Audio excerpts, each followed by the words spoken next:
Now let's dive deep into this big LGBTQ plus story for today. I'm Edward Otto Zelke, and let's queer up entertainment.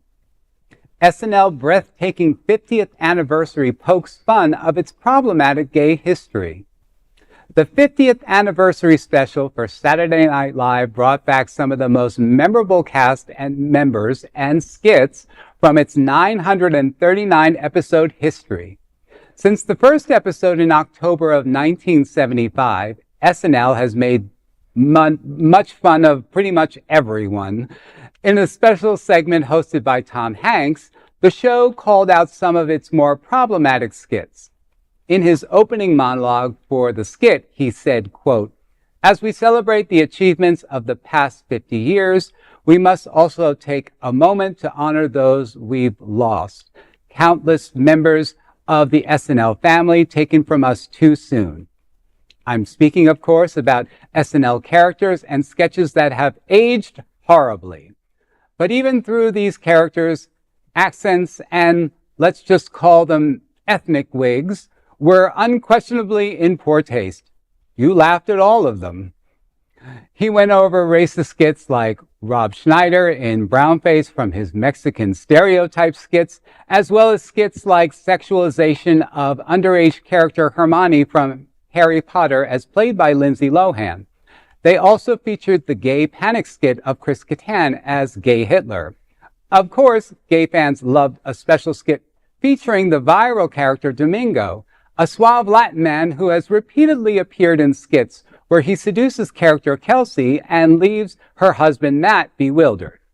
At a vow renewal for Kelsey and Matt, Domingo crashes the party with his two hunky brothers played by Pedro Pascal and Bad Bunny.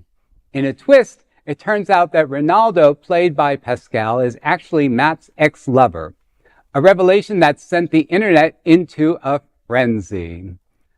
I just love these type of stories. This SNL has always been somebody that's a program that's always kind of pushed the barrier a little bit.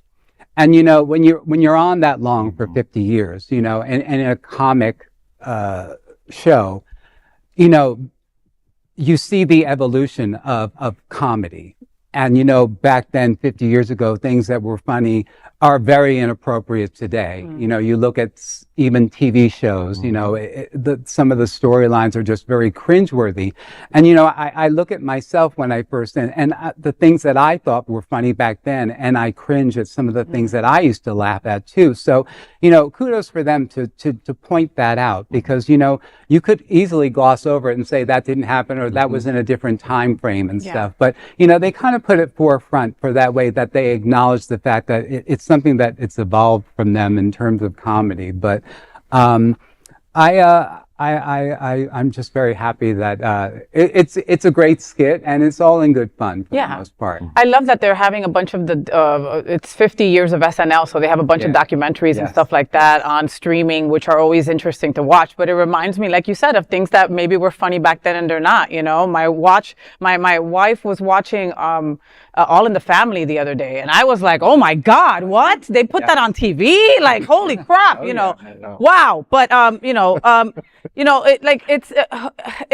us gays are always going to be the butt of the joke, right? And how funny is that? Ha ha, homo, great. You know, laugh about that. You know, I will mention a parody that really I took note of over the years was Pat. I don't know if you ever heard about Pat. Yes. So Pat, you know, you didn't know if they were a she or a he.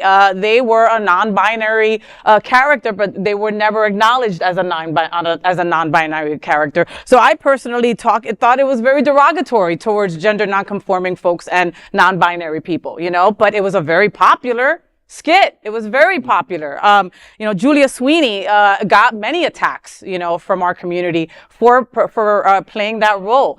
And something that she had said in a very recent interview was that now she has met with 10 trans comedy writers to bring the role back.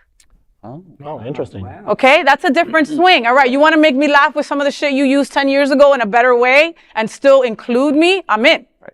And be, you know, not rude to our community, you know, all about it. I mean, you know, that's 50 years. Right.